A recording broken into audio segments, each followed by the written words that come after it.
I'm a very simple person, so bringing it back to the foundation of what does Sun Valley push? Love God, love people, those two things. And in law enforcement, that's what we should be doing with everybody we come in contact with, whether it's a suspect, a victim of something, or anything. And regardless of what people are saying about us as individuals or us as a profession and whatnot, that doesn't change it.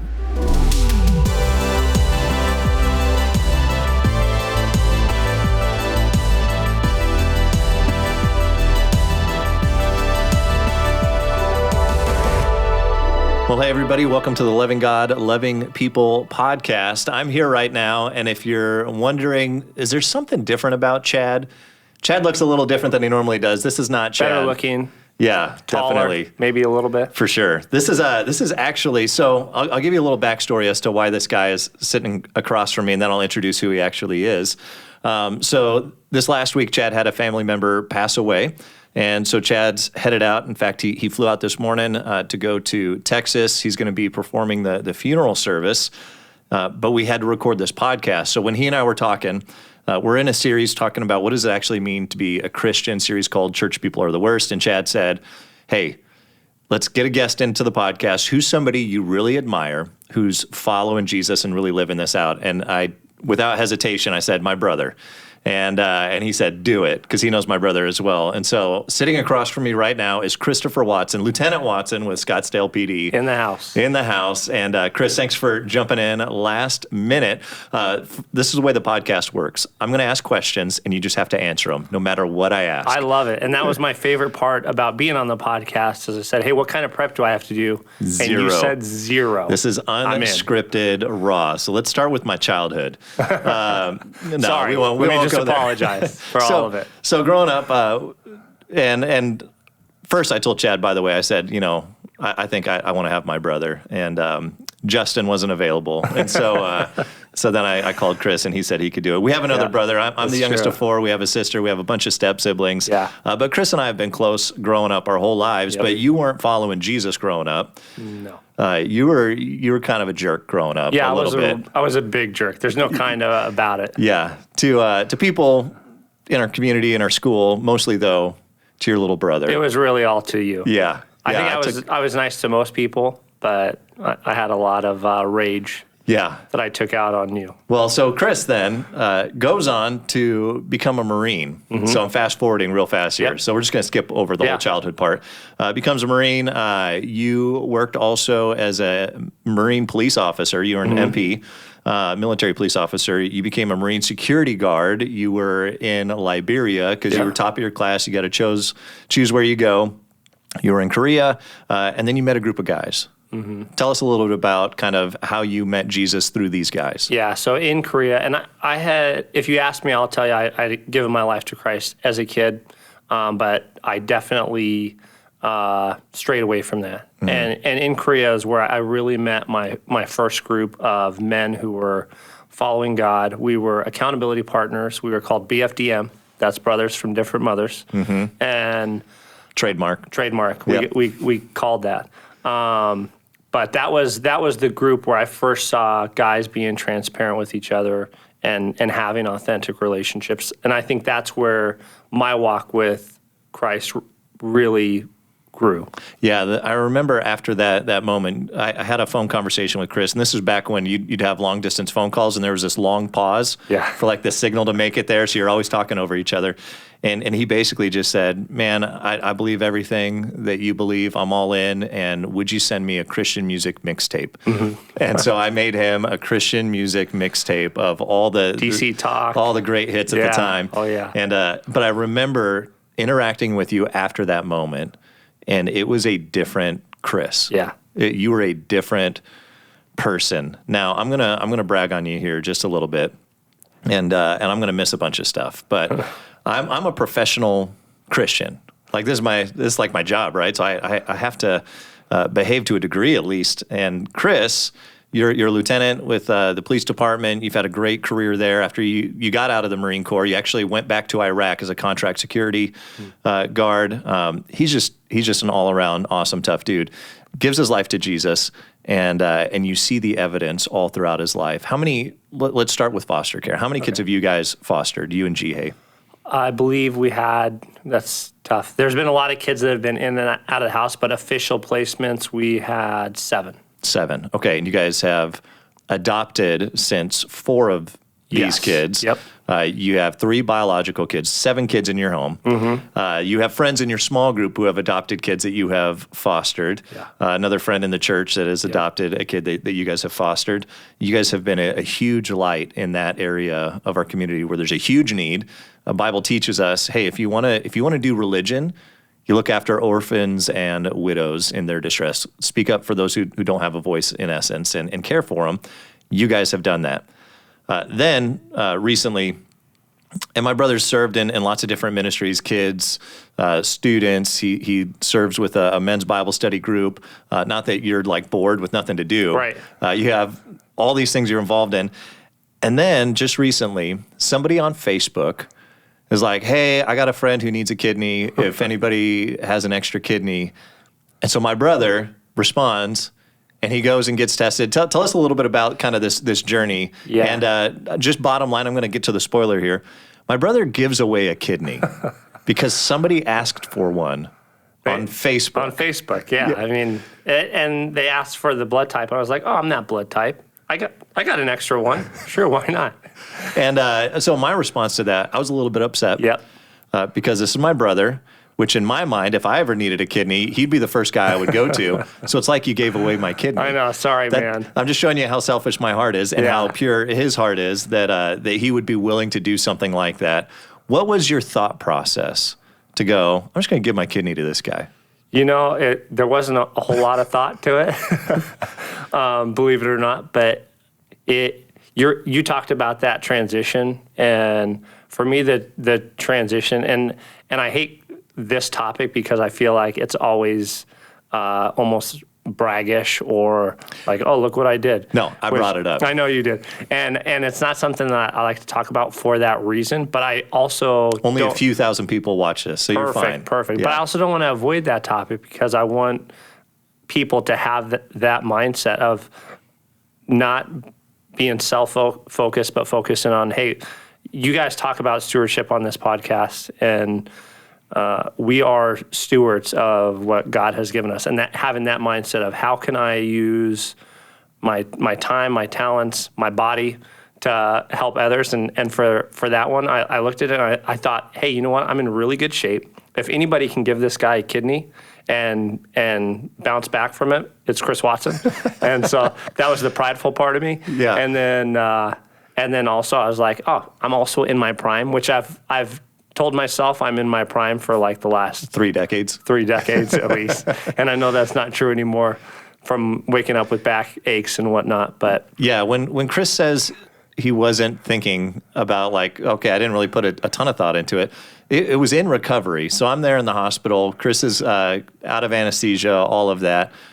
And then he decides to Google the procedure. And so he looks up, he's like, oh man, that's a really big scar. Oh man, I'm kind of a mess right now. And so then we sit there and we watch a video together of what it actually entails. And the whole time I'm thinking, you didn't research this ahead of time? Like you didn't know what you were getting into?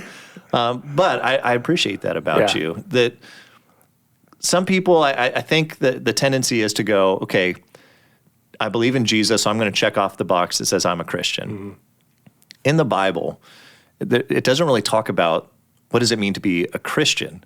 In fact, you see in Acts chapter 11, there's this group of guys who have shared the gospel, the good news of what Jesus has done with Jews in Antioch, and they put their faith in Jesus. They put their trust in Jesus to rescue them, to pay the penalty for their sin, and to give them new life by the power of the resurrection, power of the Holy Spirit, and the church is born. And then you have these Gentile Greeks in Antioch as well. Mm. Totally different background, totally different upbringing, belief system, all of that. They say yes to following Jesus. And so Barnabas goes and he checks out this group in Antioch and he goes, this is amazing. God's grace is all over this place. He gets Paul, brings Paul to Antioch. Paul sees it. They're celebrating. And there's this little footnote in Acts chapter 11. It says the disciples were first called Christians in Antioch. Mm. It doesn't, so that term Christian, we've made it to mean a whole lot of different things. Mm-hmm. But when you look through the New Testament and you study how were the people described who were following Jesus? It was disciples. It was, I'm a follower. You see this phrase, followers of what was called the way. Mm-hmm. And what is that way? It's the way of Jesus. It's his teaching. It's his model. I think just knowing you your whole life, or at least my whole life I've known you, the beginning part, I would say you checked off the box that says, yeah, I'm a Christian. Mm-hmm. And I believe enough just to go, yeah, I don't want to go to hell. I want to go to heaven. Yep. Like, I'll check off that box. Yep. I'll put my trust in Jesus. He's going to take care of eternity one day. But that moment in Korea moving forward, I saw something different. Mm. I saw a disciple, a follower of the way, and the fruit of it's evident. It's not just, I believe this, I checked off this box, but there's fruit of it all over the place. Just as it popped into my head, you're also helping lead some foundation for something? Yeah. Yeah, you thought I forgot about that one too. Yeah, I did. I was like, oh man, you totally missed this. I'm going to give it to you later. So I've started serving on board of the Jackson Foundation. Tell us about the Jackson Foundation. The Jackson Foundation is great. It's a foundation that was formed out of a dream, a wish that was granted for Jackson Landfair. He was a student in Chandler at Basha High School. He died tragically of leukemia in 2019.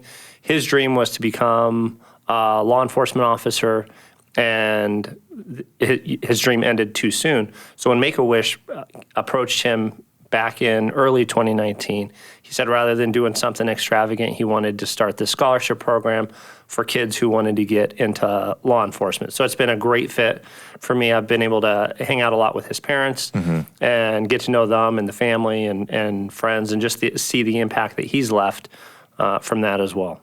So. Wow. So, okay, that's a fantastic foundation. And what a beautiful story of a kid going, you know what?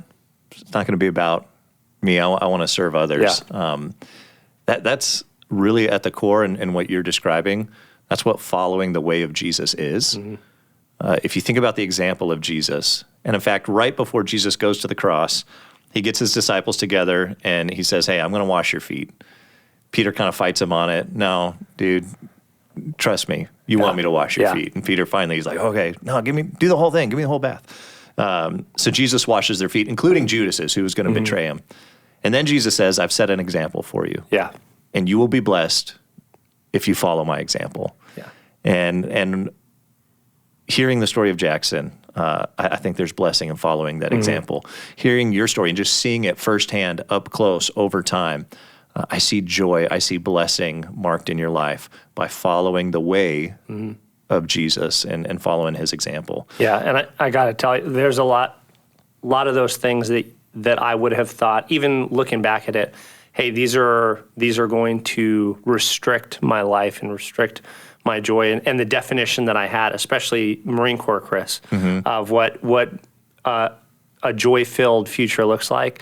And it has been the complete opposite, where my marriage has been completely blessed through all of this, and my family's been blessed.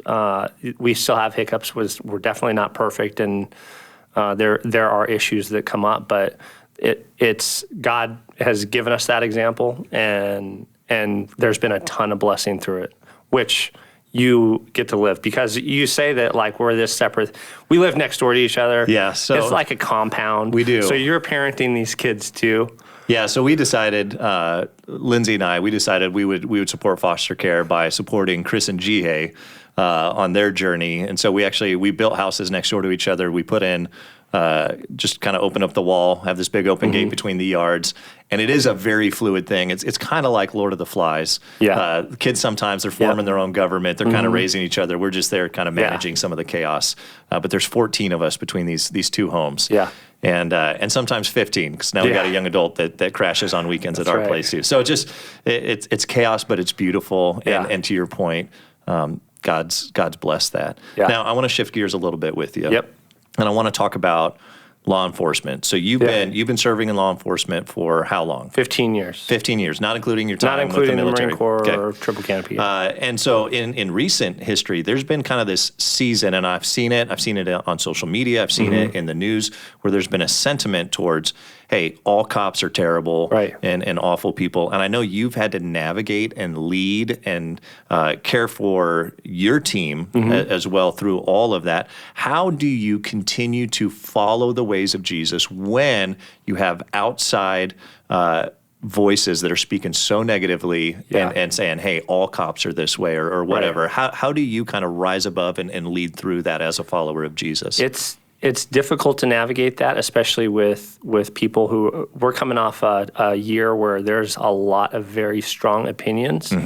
But what I tell everyone and what I try to live is just because somebody has a different opinion or a different perspective than you do, that doesn't mean it's wrong. That doesn't mean they're ignorant. That means they have a different perspective. And really just bringing it back to, I'm a very simple person, so bringing it back to the foundation of what does Sun Valley push? Love God, love people, those two things. And in law enforcement, that's what we should be doing with everybody we come in contact with, whether it's a suspect, a victim of something, or anything. And regardless of what people are saying about us as individuals or us as a profession and whatnot, that doesn't change it. When I talk to officers, I trained I was a sergeant at our academy for a couple years. And every new class that we had come on, the first day we would have everybody stand up and say, why did you become a police officer? And 99% of the people would say something like, I want to help people. I want to have a life that means something. I want to give back to my community and serve others. And sometimes cops forget the why of why we do what we do or why we signed up to be in law enforcement. And you listen to different perspectives or different noise around you, and you get caught up in that. And so for leading through that, I tell my cops, remember your why, remember why you're doing what you're doing. There's bad apples in every profession. We're not immune to that at all. But the majority of cops that I encounter and are good people that want to do good and want to help their community. And they want to listen to perspectives of people that have those opinions. One of the things I've appreciated, because I know, talking to other friends, neighbors that are in law enforcement, I know there's been lots of guys in this recent season who've been like, I don't know if I want to do this anymore. And just keeping the positive attitude of, no, law enforcement needs strong leadership, needs those who are loving Jesus and modeling what does it mean to serve people in the midst of persecution. And the reason I asked it specifically of you in law enforcement, I think in different seasons in all of our lives, everybody who's listening, there's going to be seasons of outside pressure, outside criticism, whether it's justified or not justified. And so how do you continue to love people, even the people who criticize, even the people who maybe are creating a hostile environment for you, and to go, okay, that doesn't change the mission. Right. Think of Jesus leading through all of that, the kind of persecution he experienced personally, people shouting, crucify him, and all of that, and pulling out his beard and spitting on him. And yet I love, and I hope that I would have even just a tiny little fraction of his focus on God forgive them. They don't know what they're doing. That mindset, that attitude, and to choose to go to the cross, to choose to lay down his life for others, whether they deserved it or not, whether they were being nice in the moment or not. The fact that he washes Judas's feet. I think for all of us, that what I need to remember, so I'm more letting you preach to me, I'm just bouncing it off of you here, is that it doesn't matter the circumstance. The call is to love God and love people in all circumstances. Yeah, and God never tells us that, hey, if you do this, you're going to be smooth sailing. Like there's going to be issues. You're going to get persecuted. That's fine. He says you'll be blessed, but he doesn't clarify how or when or where. You know, it's just, it's there. You just got to wait and see. So. Well, man, I seriously appreciate you jumping in, and just want to say, as your little brother, I look up to you, and Thanks, grateful for your example of following Jesus. And as your big brother, I look up to you. Thanks. So. Oh, it's just a big gushy love fest right at the end here. Can we hug or something? No, the sound guy doesn't like it when we move the microphone. All right, so cool. just that'll work. Fist bump. All right. Hey, thanks for listening to the podcast and joining us for this kind of special guest episode. And if you got anything out of this, if you're enjoying the podcast, would you like, subscribe, share? This is just another way for us to talk about what Scripture teaches and the ways of Jesus and get it out to more people. So thanks for joining us. And next week, Lord willing, we'll have a conversation with Chad and continue to talk about our series, Church People Are the Worst. Chris, thanks again for joining us, Thanks man. for having me. And to go back, Chad is better looking than I am. Oh, come on. I didn't mean that. It's true. Debatable. No, it's true. All right. He's a good looking dude. Well, we'll find out. All right. We'll do a vote or something. Yeah. All right. Thanks for having me.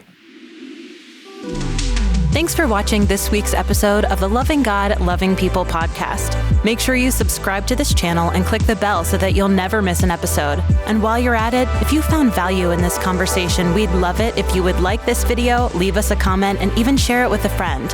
Doing that will help more people meet, know, and follow Jesus.